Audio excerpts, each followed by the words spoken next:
시간 하나님의 말씀 봉독하겠습니다. 누가복음 2장 21절서부터 39절까지 보겠습니다.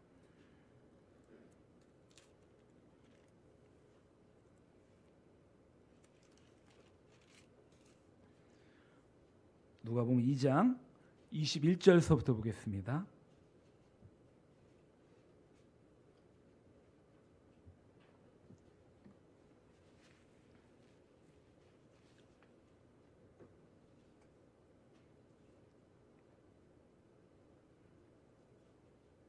다 찾으셨으면 제가 한 절 읽고 우리 성도님도 한 절 읽으시고 그렇게 해서 교독하겠습니다. 할례할 8일이 되매 그 이름을 예수라니 곧 잉태하기 전에 천사가 일컬음 바로라.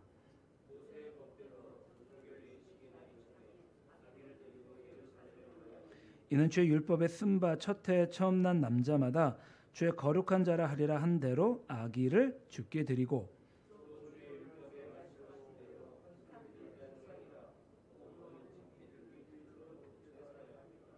예루살렘에 시므온이라 하는 사람이 있으니 이 사람은 의롭고 경건하여 이스라엘의 위로를 기다리는 자라. 성령이 그 위에 계시더라.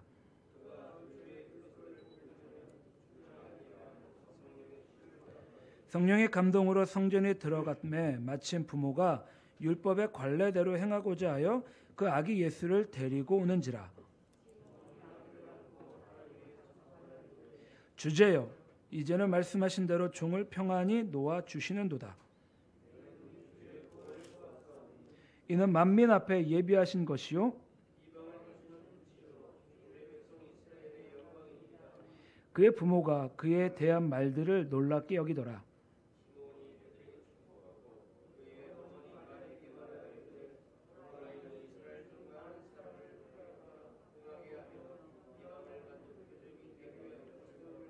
또 칼이 내 마음을 찌르듯 하리니 이는 여러 사람의 마음의 생각을 드러내려 함이니라 하더라.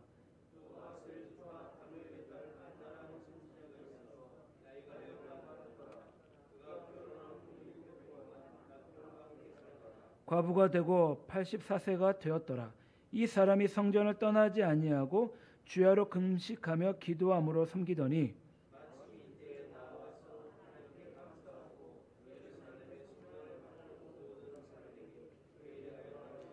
같이 읽겠습니다. 주의 율법을 따라 모든 일을 마치고 갈릴리로 돌아가 본 동네 나사렛에 이르니라. 아멘. 잠시 교회 소식 말씀드리겠습니다. 오늘은 기쁨 성탄의 날입니다. 아기 예수님의 탄생을 그 누구보다도 기뻐하고 즐거워하는 그러한 날이 되시기를 바랍니다.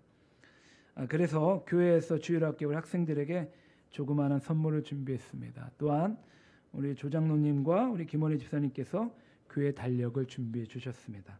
뿐만이 아니라 여러 가지로 준비해 주시고 애써 주신 성도님들께 깊은 감사를 드립니다. 코로나19가 많이 기승을 부리고 있습니다. 우리 동두천 침례교회는 코로나19 방역수칙을 잘 준수하며 예배를 드립니다. 또한 우리 성도님들 각자 직장이나 집에서 개인위생에 많이 힘쓰셔서 코로나로 어려움을 당하지 않으시는 우리 성도님들이 되셨으면 좋겠습니다. 자, 이 시간 우리 특별한 찬양을 좀 한 곡 같이 했으면 좋겠습니다. 우리 주일학교 학생 김채윤 양과 김혜윤 양의 특별한 찬양이 있는데요. PPT를 올려드릴게요. PPT를 올려드리고 우리 아이들이 이제 반주음악으로 이렇게 찬양을 할 때 성도님들 아시면은 같이 더불어서 나직이 예수님이 태어나신 이 크리스마스의 성탄을 축복하는 그런 귀한 시간이 되었으면 좋겠습니다. 자, 나오세요. 자, 우리 아이들 나올 때 큰 박수 한번 부탁드릴게요.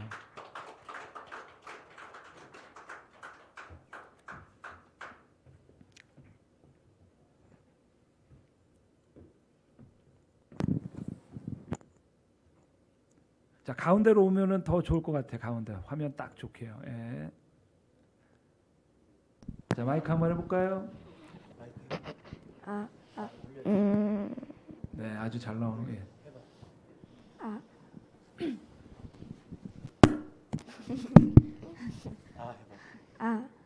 왜 이렇게 소리가 작아?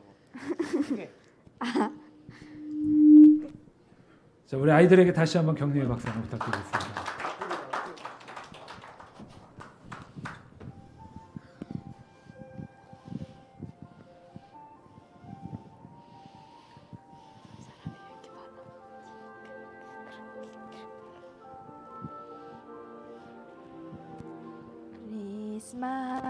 크리스마스에는 축복을, 크리스마스에는 사랑을, 당신과 만나는 그날을 기억할게요.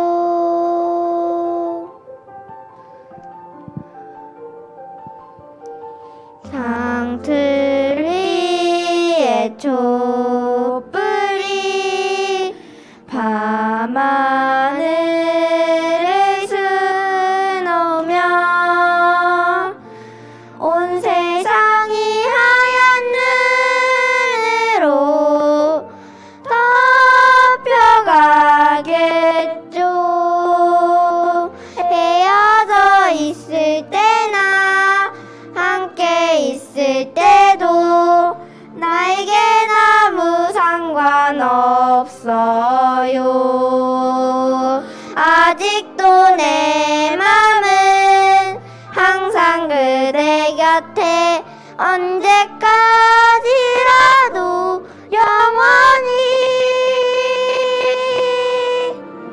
우리 다시 만나면 당신 노래 불러요. 온 세상이 그대 향기로 가득하게요.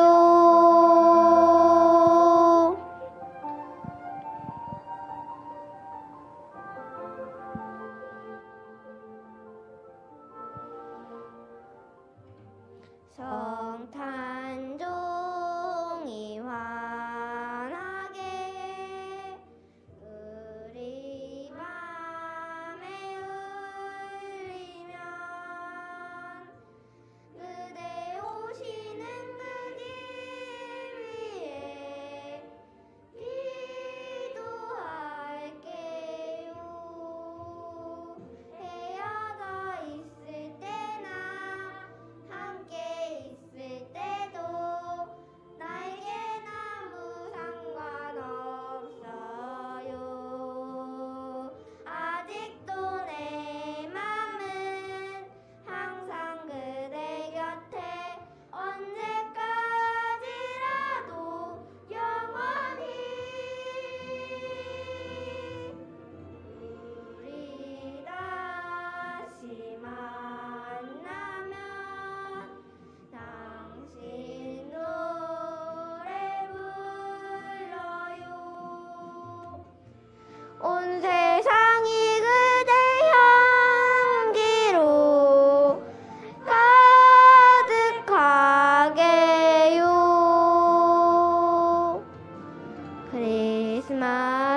크리스마스에는 축복을, 크리스마스에는 사랑을, 당신과 만나는 그날을 기억할게요.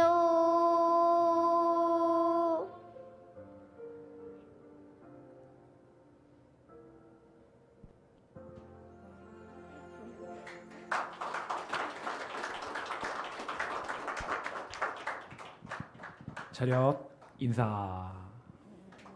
감사합니다.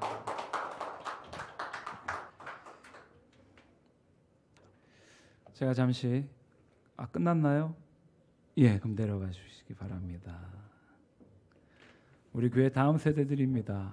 우리 아이들이 건강하게 잘 성장하고 자랄 수 있도록 꼭 믿음으로 많이 격려해 주셨으면 좋겠습니다. 이 시간 우리 예배 말씀을 위해서 잠깐 제가 기도하겠습니다. 사랑과 은혜가 풍성하시고 자비로우신 하나님 감사드립니다. 오늘 귀한 성탄절을 맞이하여 주님 앞에 모여 아버지 앞에 예배를 드립니다. 주님 간절히 바라는 것은 말씀을 통하여 또한 주님의 은혜를 우리 가운데 부어주시옵시고 말씀의 씨앗이 우리 심령 가운데 떨어져 살아계시고 역사하시고 하나님 아버지 더 깊이 알며 우리 마음 가운데 더욱더 자라나 예수님 앞에 더욱더 접붙임을 받고 성령의 열매들이 맺히는 우리가 되게 하여 주시옵소서. 예수님께서 이 땅 가운데 태어나신 이 땅 가운데 오신 그 진정한 의미를 우리가 더 깊이 알아가는 시간 되게 하여 주시옵소서. 감사드리며 예수님의 이름으로 기도드리옵나이다. 아멘. 자, 오늘 정말 기쁘고 행복한 성탄의 날입니다. 그런데 오늘 올해 성탄은 참 많이 춥습니다. 그죠? 어느 때보다도 바람도 많이 불고 어제 같은 경우에는 날도 좀 많이 흐리고 그리고 눈도 좀 왔었는데요. 그럼에도 불구하고 주님을 향한 우리의 마음은 얼지 않고 더욱더 뜨겁고 더욱더 활활활 불타오를 것입니다. 자, 오늘 우리만큼은 옆에 분들에게 앞뒤 분들에게 인사 나누었으면 좋겠습니다. 메리 크리스마스 한번 나눠주시면 좋겠어요. 메리 크리스마스. 메리 크리스마스. 오늘만 드려질 수 있는 그런 성탄의 인사입니다. 우리가 지금 인사를 나눈 이 메리 크리스마스에는 그 어원이 있습니다. 메리는 즐거운 행복한 기쁨이라는 의미이죠. 그리고 크리스마스라는 것은 두 단어가 합쳐진 것인데요. 크라이스트 더하기 마스라는 의미 있죠. 잘 아시다시피 크라이스트는 그리스도라는 의미입니다. 마스는 예전에는 이제 교회라는 지금 우리가 섬기는 교회는 개신교인데 예전에는 카톨릭이었죠. 그러니까 카톨릭의 이제 마스라는 의미는 미사를 드리다라는 의미입니다. 그러니까 그리스도에게 미사를 드리다라는 의미가 메리 크리스마스라는 것이죠. 하지만 이 시대 가운데 우리는 메리 크리스마스라는 것은 기쁘게 예수님 앞에 예배를 드립시다라는 그러한 의미입니다. 무엇 때문에요? 예수님께서 이 땅 가운데 태어나신 성탄의 은혜로 말미암아 주님 앞에 기쁘게 예배를 드리자라는 그런 의미 있죠. 그러기에 오늘 성탄절에 우리가 모여 주님 앞에 기쁘고 즐겁게 예배를 드리는 그런 날이 되었으면 합니다. 우리 성도님들, 동두천에 사시는 성도님들 계시고 또한 동두천 말고 외부에 사시는 성도님들 계실 것입니다. 그런데 저도 같은 경우에는 이제 가끔 이 강변도로를 좀 많이 지나갑니다. 강변도로 어딘지 아시죠? 강변에 있는 도로를 의미합니다. 자, 이곳에 저는 일주일에 한 번 이상은 꼭 지나갑니다. 강변에 있는 도로죠. 그러니까 강변에 있는 도로를 동광교에서 상폐교를 지나서 신창아파트에 다다르면 오른쪽에 원터 근린공원이 있습니다. 그리고 그쪽에 이제 신창아파트가 있죠. 그 원터 공원을 지나가고 나서 바로 첫 번째 나오는 곳들이 이제 산업단지가 나옵니다. 자, 그 중에 그 원터 근린공원을 지나가자마자 산업단지가 나오는데 그 첫 번째 산업단지에 걸려 있는 노란색 플랜카드의 글귀가 제 마음을 참 많이 감동하는데요. 그리고 플랜카드에 눈에 아주 띄는 글귀가 하나 있는데 제가 어제도 봤습니다. 뭐라고 쓰여져 있냐면은 반드시 밀물의 때가 밀려온다. 그때 우리는 노를 저 바다에 나갈 것이다 라고 노란색 플랜카드에 아주 강렬하게 쓰여져 있습니다. 그러니까 그곳을 지나가는 우리 성도님들 아마 한 번 정도는 다 보셨을 거라고 생각이 돼요. 굉장히 강렬하게 무엇인가 소망하고 바라는 표현이어서 제가 지나갈 때마다 그 글귀를 잘 보고 기억하고 있습니다. 자, 그런데 비슷하게도요. 이런 문구를 가지고 있는 그 문구를 항상 기억하고 있었던 위인이 있습니다. 바로 미국의 강철한 카네기라는 사람이 있는데요. 잘 아실 것입니다. 이분의 사무실 한가운데에도 벽에 커다란 그림이 하나 걸려져 있습니다. 그 그림은요. 이제 썰물로 물이 빠져나간 모래 언덕 위에 덩그러니 홀로 남아있는 거룻배의 썰렁한 모습이 그려져 있는 그러한 그림입니다. 그리고 그 그림 밑에는 이런 글귀가 적혀져 있습니다. 반드시 밀물의 때가 온다. 그러니까 지금은 썰물이 돼서 물이 다 빠져나가고 배는 모래 언덕 위에 덩그러니 남아져 있지만 반드시 밀물의 때가 와서 이 배를 물 위에 다시 뛰어놓을 것이다라는 그러한 의미입니다. 그러니까 때를 기다리고 있는 이 낡은 배 한 척의 모습이 카네기의 인생 철학이 담겨져 있었던 그러한 그림이었습니다. 그리고 카네기는 이 그림을 보면서 어려운 현실들을 잘 견뎌내고 낙심치 않고 미래를 준비했다라고 합니다. 그리고 그는 오랜 기다림으로 그의 모든 꿈을 이루어 나아갑니다. 이처럼 성경에는요, 제가 아까 보았던 그 강변도로, 그 원더 근린공원 끝자락에 그 기업에 걸쳐져 있는 노란색 플랜카드에 적혀져 있는 글귀처럼, 그리고 카네기가 밀물의 때를 기다린 것처럼 오랜 세월 동안 메시아가 오실 때를 기다리는 사람들이 있었습니다. 그렇게 간절하게 기다린 사람들이 있었어요. 자, 이들이 바로 오늘 본문에 등장하는 시므온과 안나입니다. 자, 유대인들은요, 소망이 있었습니다. 어떤 소망이 있었냐면은 창세기에 등장하는 여자의 후손에 대한 소망이 있었습니다. 여자의 후손은 곧 메시아지요. 그러니까 자신들을 구원해 줄 메시아가 이 땅 가운데 반드시 온다라는 그런 간절한 소망이 그들의 삶 가운데 가지고 있었습니다. 그래서 어느 민족보다도 후사를 아주 귀히 여겼지요. 심지어는 유다의 며느리 다말은 후사를 잇기 위하여 시아버지를 통하여 아들을 얻을 정도였었고요. 특히 예수님이 오실 때쯤에는 이러한 메시아 사상이 아주 극에 달아서 남편을 5이나 두었던 사마리아 여자까지도 오실 메시아를 기다리고 있었다라는 것입니다. 또한 오늘 본문에 나오는 시므온과 안나도 평생 동안 이 땅에 다시금이 아니죠. 이 땅에 오실 메시아를 기다려온 경건한 하나님의 사람들이었습니다. 시므온은 이스라엘의 위로를 기다리는 사람이었었고요. 메시아를 보지 않으면 죽지 않는다는 성령의 감동을 받았던 사람이었습니다. 또한 안나는 홀로 84년을 살게 됩니다. 84년 동안 놀랍게도 성전을 떠나지 않고 그곳에서 금식하며 기도하는 그러한 여종이었습니다. 이분들은 공통된 생각들, 일관적인 생각, 바로 메시아를 보리라는 간절한 그런 기다림과 소망을 마음에 안고 평생을 기다려온 그러한 사람들이었습니다. 그리고 놀랍게도요, 이들은 인내의 기다림 끝에 마침내 아기 예수님을, 우리는 말씀을 통하여 만나지만 직접 만나는 놀라운 은혜를 그 삶 가운데 경험합니다. 사랑하는 성도님들, 우리도 마찬가지입니다.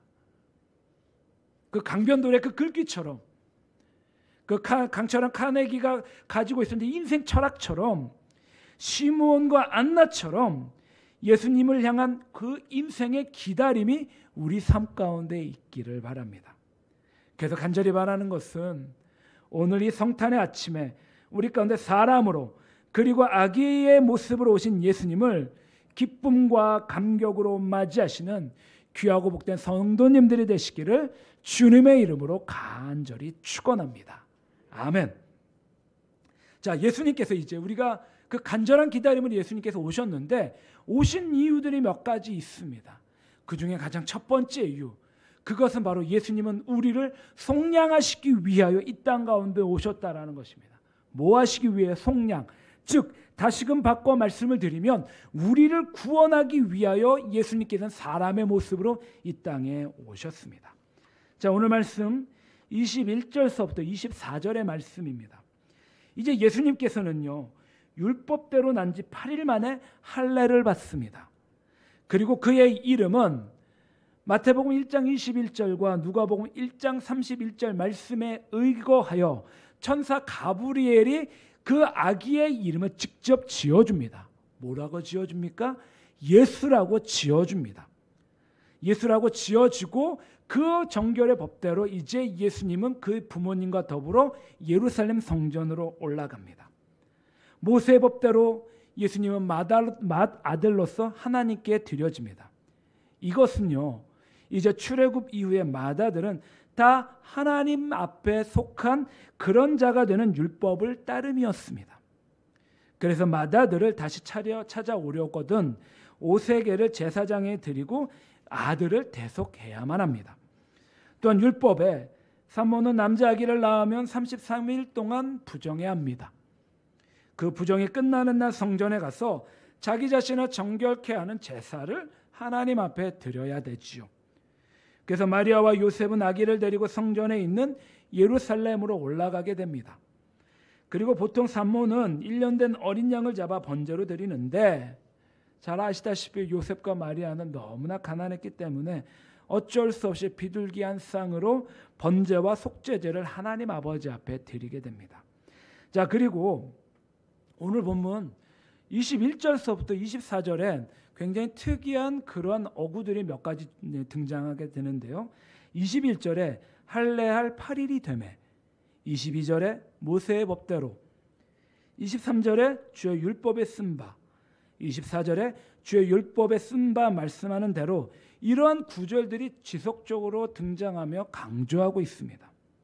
자, 이 구절들은 무엇을 의미하고 있을까요? 바로 이는 요셉과 마리아가 철저하게 당시의 율법을 순종하고 있었음을 말해주고 있습니다. 또한 아기 예수님도요, 분명한 것은 율법 아래에 태어났고 율법대로 순종하고 있음을 말해주고 있습니다. 예수님은 지극히 높으신 하나님의 아들이셨지만 인간의 몸으로 이 땅 가운데 오셔서 그 누구보다도 율법에 철저하게 순종하셨던 그러한 분이셨지요. 그렇습니다. 예수님께서는 분명 하나님의 독생하는 아들이셨지만 인간의 몸으로 이 땅 가운데 오셔서 그 누구보다도 율법에 순종하셨던 하나님이셨습니다. 그러면 하나님이신데 왜 그렇게 예수님께서는 이 땅 가운데 율법 아래 나게 하셨을까요? 왜 예수님께서는 철저하게 율법을 순종하셨을까요? 거기에는요, 명확한 이유가 있습니다. 예수님께서 율법에 철저하게 순종했던 그 이유가 있는데 그 이유를 한번 잘 들어보시기 바랍니다. 갈라디아서 4장 4절부터 5절에 때가 참에 하나님이 그 아들을 보내사, 바로 성탄이겠지요. 예수님께서 이 땅 가운데 오십니다. 여자에게 나게 하시고 마리아에게 나십니다. 그리고 율법 아래 나게 하신 것은, 그러니까 갈라디아서 4장 4절에서는 율법 아래 나게 하신 것이라고 명확하게 그 이유를 말씀하고 계시는데 5절에 놀라운 은혜가 나옵니다. 율법 아래 있는 자들 누구인가요? 바로 우리입니다. 율법 아래 있는 자들을 속량하시고 우리로 아들의 명분을 얻게 하려 하심이라. 그러니까는요, 이런 의미예요. 예수님은 거룩하신 하나님의 아들이시고 죄가 없으신 분이십니다. 그러나 죄인들을 위하여 율법 아래 태어나셨고 율법대로 순종하셨습니다. 누구 때문에요? 죄인들 때문에.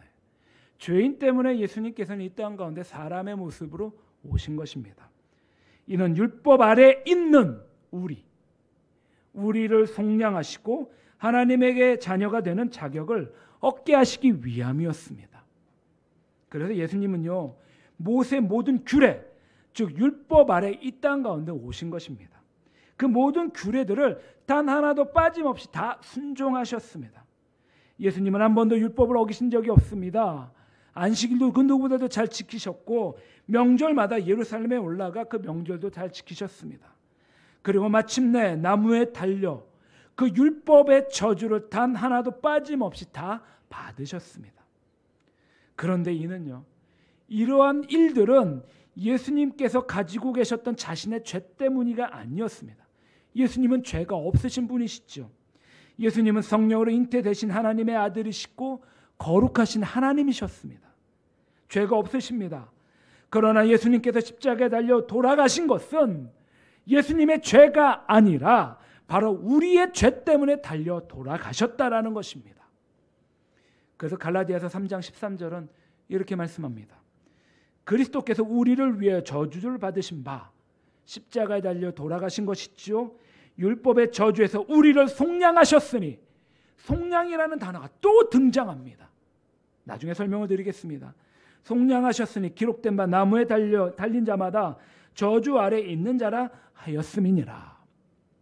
사랑하는 성도님들, 예수님께서는요, 율법의 그 요구대로 십자가에 못 박혀 저주를 받아 그 십자가에 달려 돌아가셨습니다. 그리고 그 돌아가심으로 말미암아 우리를 속량해 주셨습니다. 우리로 하여금 하나님의 아들이 되는 명분이 얻게 하셨고, 놀랍게도 오직 믿음으로 하나님의 자녀가 되는 권세를 얻게 하여 주셨습니다. 그래서 우리를 얽매였던 저주와 사망과 죄의 사슬이 단 하나도 남김없이 다 끊어졌고, 사망의 권세에서 우리를 자유케 해 주셨습니다. 그리고 놀랍게 영원한 하나님의 그 심판을 받지 않게 해 주셨습니다. 우리 예수님, 우리를 이렇게 속량해 주시기 위하여 이 땅 가운데 아기 예수로 오셨습니다. 이런 은혜를 우리 가운데 허락하신 그 예수님께 기뻐하고 즐거워하고 찬양하고 감사하고 감격하는 성탄의 날이 되시기를 주님의 이름으로 간절히 축원합니다. 아멘. 자, 가장 먼저는요, 우리를 율법의 그 아래서 속량해 주셨습니다. 두 번째는 오늘 말씀에 의거하면 예수님은 우리를 위로해 주시기 위하여 이 땅 가운데 오셨습니다. 이제 요셉과 마리아가 아기 예수님과 함께 예루살렘에 도착을 하게 됩니다. 그리고 나서 한 사람을 만나게 됐죠. 25절에 예루살렘에서 시므온이라는 사람을 만납니다. 그런데 이 사람의 특징이 있어요. 의롭고 경건합니다. 그리고 이 사람의 바람이 있습니다. 뭐냐? 바로 이스라엘의 위로를 기다리는 사람이었고요. 그것이 내 힘, 내 뜻대로 하는 것이 아니라 성령의 놀라운 임재가 그 사람 가운데 함께 했습니다. 그러니까 이분은 성령님과 동행하는 그러한 삶을 살고 있었다라는 것이죠. 하지만 그는 어떤 높은 위치에 있는 종교 지도자가 아니었습니다. 하나님을 믿고 섬기는 평범한 성도였고, 의롭고 경건한 삶을 살았고, 그리고 결정적으로 이스라엘의 위로를 기다리는 사람이었습니다. 자, 누구의 위로라고요? 이스라엘의 위로를 기다리는 사람이었죠. 여기서 말하는 이스라엘의 위로는 굉장히 특별합니다. 이스라엘의 위로라는 것은요, 그리스도, 즉 메시아를 통한 택한 백성들의 구원과 회복을 의미합니다. 지금 이스라엘 상황이 어떤가요? 지금 이스라엘 상황은요, 로마의 척추 아래 엄청난 고난과 고통을 당하고 있고, 지금 그 백성들에게는 메시아의 위로가 절실하게 필요했었던 그러한 때였습니다. 그러니까 시므온은요, 자기 개인의 사사로운 그런 위로가 필요한 것이 아니라, 그런 위로를 하나님 앞에 간구한 것이 아니라, 요즘 말로 따지면 나라와 민족을 위한 이스라엘의 위로를 기다리던 그러한 사람이었습니다. 이러한 이스라엘의 위로를 주신 분은 바로 주님이신 그리스도이셨고, 시므온은 하나님께서 보내시는 메시아를 기다리고 있었던 그러한 사람이었습니다. 그리고 그는 한 가지 확신이 있었어요. 25절, 26절에 성령님께서 시므온에게 그리스도를 직접 보기 전엔, 그 그리스도를 만나기 전에는 결코 죽지 않을 것이다라는 확신을 시므온 가운데 심어주십니다. 그만큼 시므온은요, 메시아를 만나고자 하는 그 소원이 그 누구보다도 간절했었고, 성령님의 감동으로 그리스도를 보기 전에는 결코 죽지 아니라라는 확신이 그 마음 가운데에는 있었습니다. 27절, 자, 요거는 제가 한번 봉독해 올리겠습니다. 성령의 감동으로 성전에 들어가매 마침 부모가 율법의 관례대로 행하고자 하여 그 아기 예수를 데리고 오는지라. 자, 성령님께서 시몬을 감동케 하시고요, 성전으로 인도하십니다. 그런데 그때 마침 놀랍게도 요셉과 마리아와 아기 예수님을 같이 그분들이 성전으로 들어오고 계셨습니다. 시몬은 성령님의 감동으로 그 아기가 바로 이스라엘의 위로, 자기가 평생 동안 기다려 오셨던 주님 그리스도이심을 깨닫고, 시므온은 그토록 기다리고 간절히 바랬던 아기 예수님 메시아를 직접 만나게 되는 놀라운 은혜를 경험하게 됩니다. 이 장면이 얼마나 감격스러울까요? 이 장면이 얼마나 행복하고 기쁘고 즐거울까요? 이 아기 예수님을 안고 하나님을 찬양하면서요, 시므온이 자기의 신앙의 고백을 고백합니다. 뭐라고 하느냐? 28절 29절에 29절이 있죠. 하나님을 찬양하고 찬송하고 29절에 주제요. 이제는 말씀하신 대로 종을 평안히 놓아 주시는도다. 시몬은 하나님의 주제어라고 표현합니다. 여기서 주제어라는 의미는요, 그러니까 종이 또는 노예가 자기 주인을 부르는 그러한 표현입니다.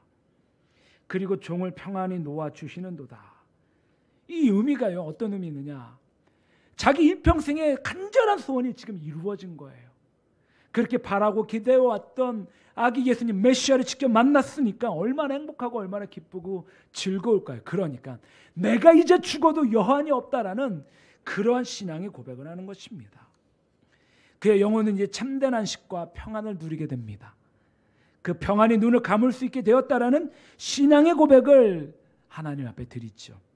이렇게 예수님께서는요, 시므온에게 진정한 위로자가 되십니다. 이 위로는 시므온뿐만이 아니라 메시아를 기다리는 모든 이스라엘 백성들에게, 그리고 더 나아가서는 열방과 믿는 성도들에게 임하는 진정한 위로였습니다. 자, 그리고요, 시므온과 또 한 분이 더 계십니다. 안나지요. 36절부터 40절에 안나가 그의 삶을 통해서 예수님을 어떻게 기다려왔는지를 드러내는 그런 말씀이 있습니다. 메시아의 임재를 간절히 바랬던 안나에 대해서 기록하는데요. 안나가 어떤 사람인가요? 아셀 지파 바누엘의 딸이었고요, 여선지자였습니다. 그런데 한 인생의 한 삶을 이렇게 살펴보면 그 누구보다도 안나는요, 세상적으로 그리고 인간적으로 아주 불행한 그러한 분이셨습니다. 그녀는 결혼한 지 7년 만에 남편을 잃게 됩니다. 그리고 84년 동안 혼자 살게 되죠. 그러니까 결혼한 지 91년이 되었고 이분은 아마도 나이가 100살이 훨씬 넘어갔을 것입니다.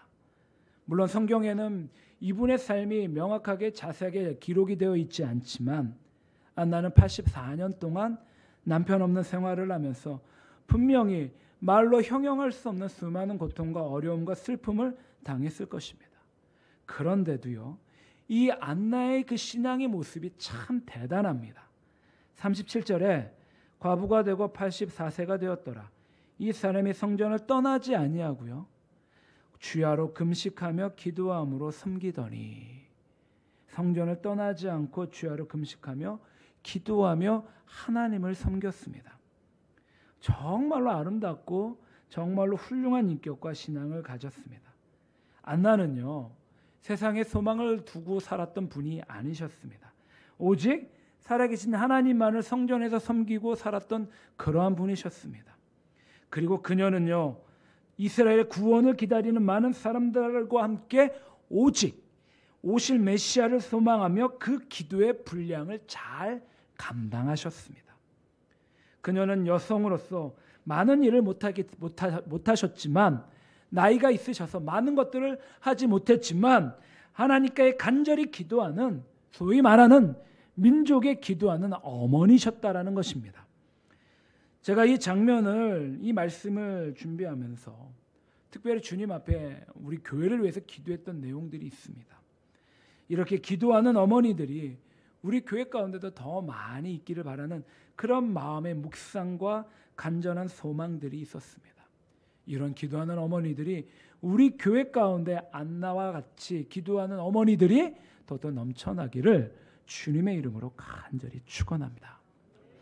38절에 그리고 그녀는 마침 그때 나오는 아기 예수님을 만납니다.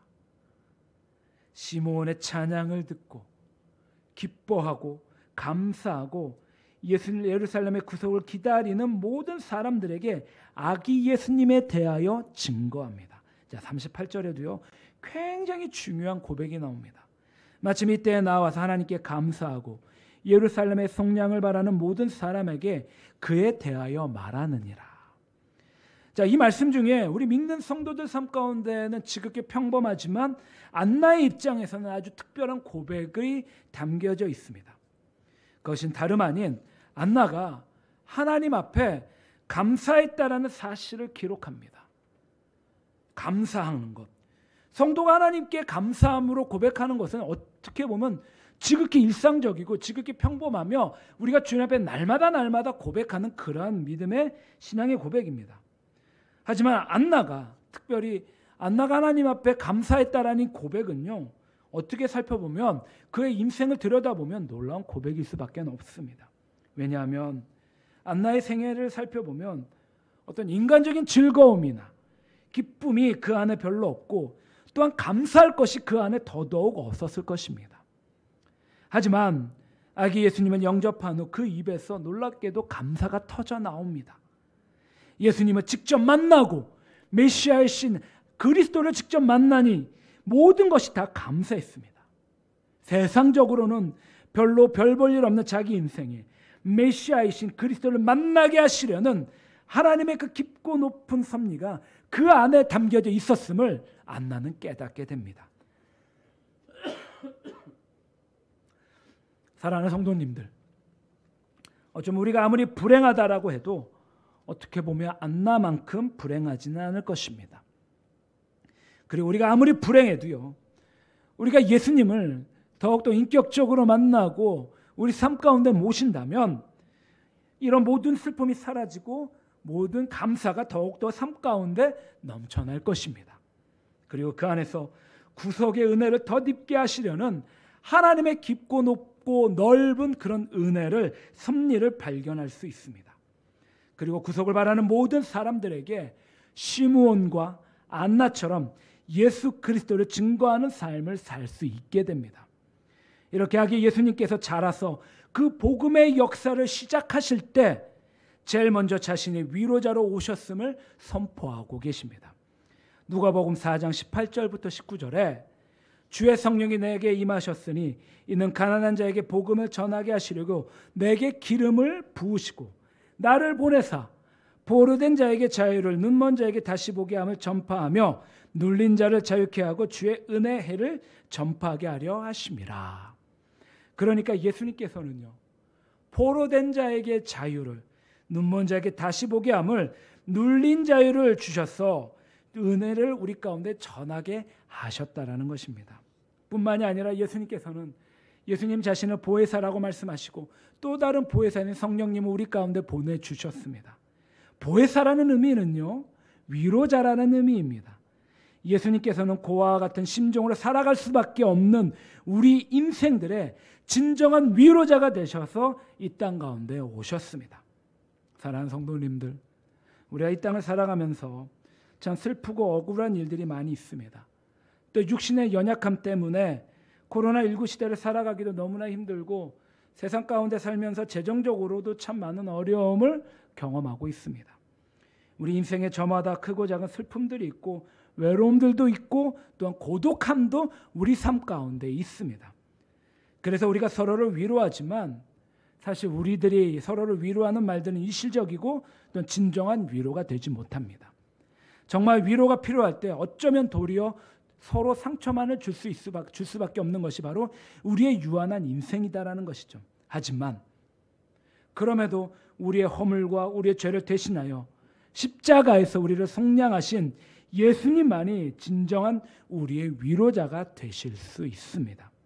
간절히 바라는 것은 우리의 위로자이신 예수님께서 우리 사랑하는 성도님들을 한 분 한 분 한 분 위로해 주시기를 간절히 바라며, 이러한 위로자로 이 땅 가운데 오신 아기 예수님의 성탄을 그 누구보다도 기뻐하고 즐거워하시는 귀하고 복된 성도님들이 되시기를 이 성탄의 아침에 주님의 이름으로 간절히 축원합니다.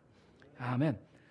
자, 마지막으로요, 우리 예수님 이 땅 가운데 오셨을 때 우리를 속량해 주시고 그리고 우리의 위로자로 오셨습니다. 그 모습은요, 이 땅 가운데 빛으로 오셨다라는 것이죠. 예수님께서는 이 땅 가운데 이방을 비치는 빛으로 오셨습니다. 이제 시므온이 30절부터 32절 가운데 놀라운 찬양을 하게 됩니다. 예수님은 모든 이방을 비추는 빛이다라고 노래하지요. 30절부터 32절, 혹시 우리 성도님들 성경 있으시면 같이 한번 우리가 봉독하게 하면 좋을 것 같습니다. 30절부터 32절 시작. 내 눈이 주의 구원을 보았사오니 이는 만민 앞에 예비하신 것이요 이방을 비추는 빛이요 주의 백성 이스라엘의 영광이니이다 하니. 자, 시므온은 아까도 말씀드렸지만 자기 자신의 구원만을 기뻐하는 민족의 그런 만족하는 그런 이기적인 성도가 아니었습니다. 또한 이스라엘만의 위로나 평안을 바라는 그런 민족주의자들도 아니었습니다. 오직 영적인 무지와 교만으로 창조주 하나님을 알지 못하고 어둠 속에 살아가는 수많은 영혼들에게 이제 구원의 빛이 되시는 예수님을 바라보고 그 구원의 기쁨을 노래합니다. 이는 예수님께서 이스라엘의 위로자뿐만이 아니라 온 열방과 만민 가운데에도 예비된 위로자요, 어둠 가운데 있는 이방인들을 비추는 빛이 되신다라는 그러한 의미입니다. 우리나라 기독교 역사를요 간략하게 살펴보면 기독교가 우리나라에 들어온 지 120년이 조금 넘었습니다. 우리나라 일반 역사를 4,300년이라고 얘기한다라고 하면 120년은 정말로 짧은 역사이죠. 하지만 기독교가 우리나라에 들어온 지 120년 동안 우리나라는 예수님으로 말미암아 그 빛으로 많은 위로를 받았습니다.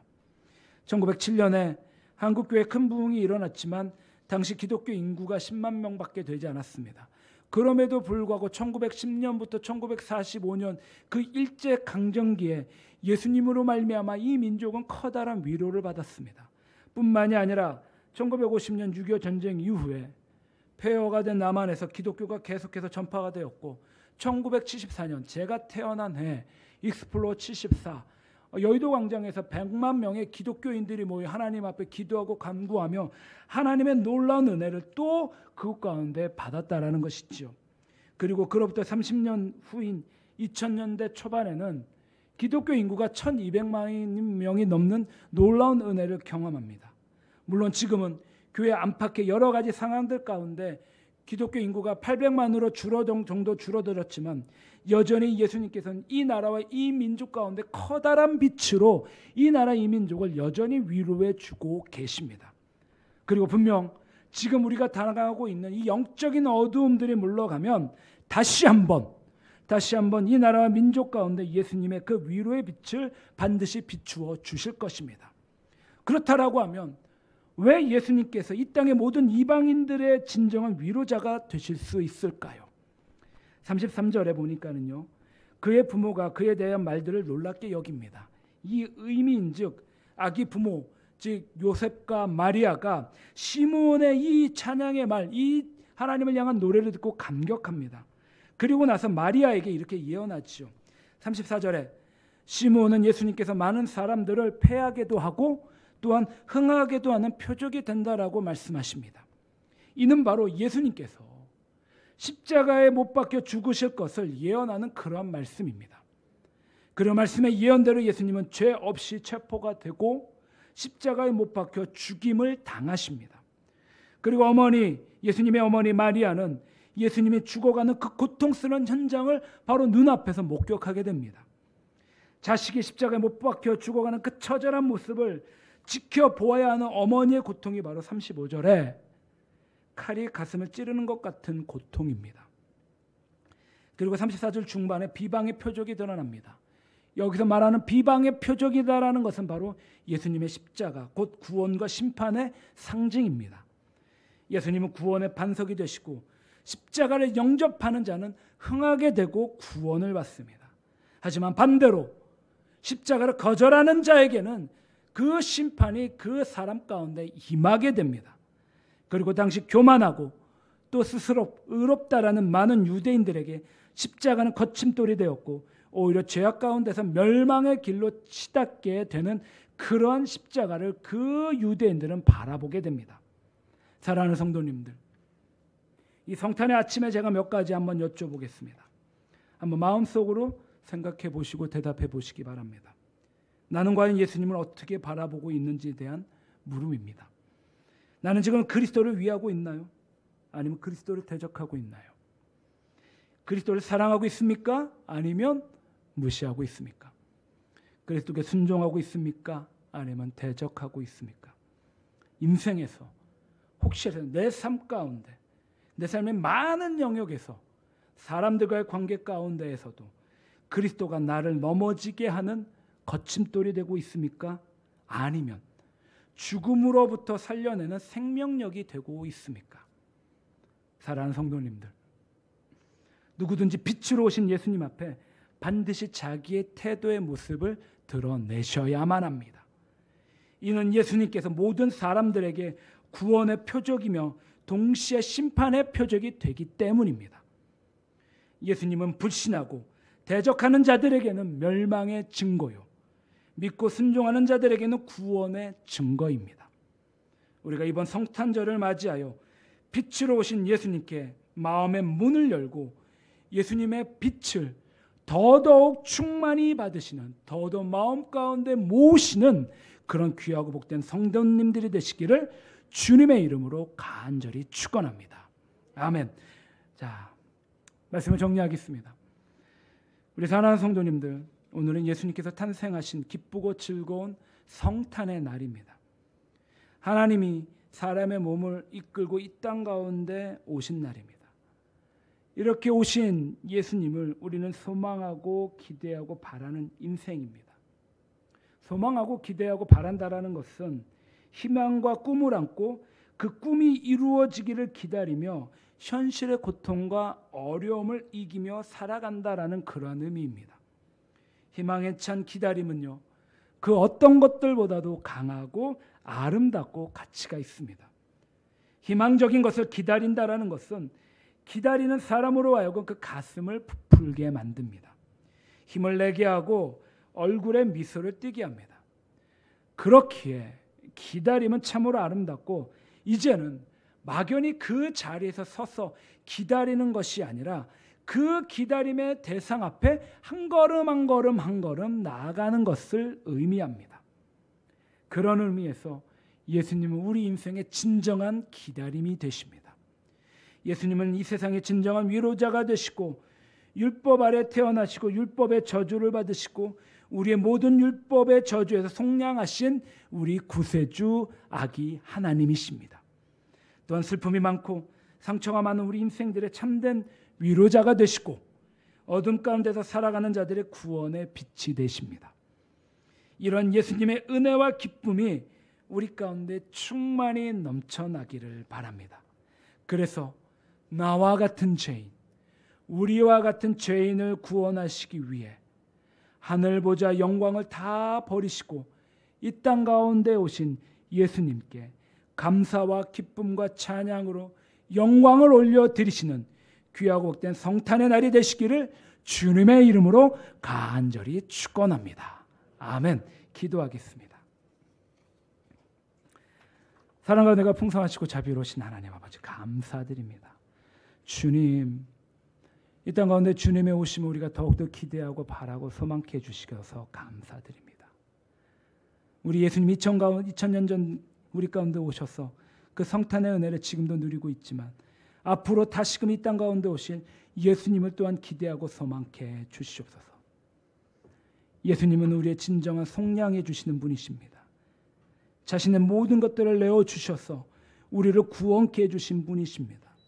또한 우리 인생의 진정한 위로자가 되시고 우리의 삶의 진정한 빛이 되시는 분이 바로 예수 그리스도이십니다. 주님, 간절히 바라는 것은 이 성탄의 아침에 예수님께서 이 땅 가운데 오신 그 진정한 의미를 우리가 더 깊이 알아가 세상 사람들처럼 먹고 마시고 즐거워하는 것이 아니라 성탄의 의미를 깊이 묵상하고 감사하며 기뻐하는 우리가 되게 하여 주시옵소서. 다른 무엇보다도 오늘 하루만큼은 오늘 하루만은 우리 야기 예수님을 바라보고 생각하고 묵상하는 그런 귀한 날 되게 하여 주시옵소서. 감사드리며 예수님의 이름으로 기도드리옵나이다. 아멘.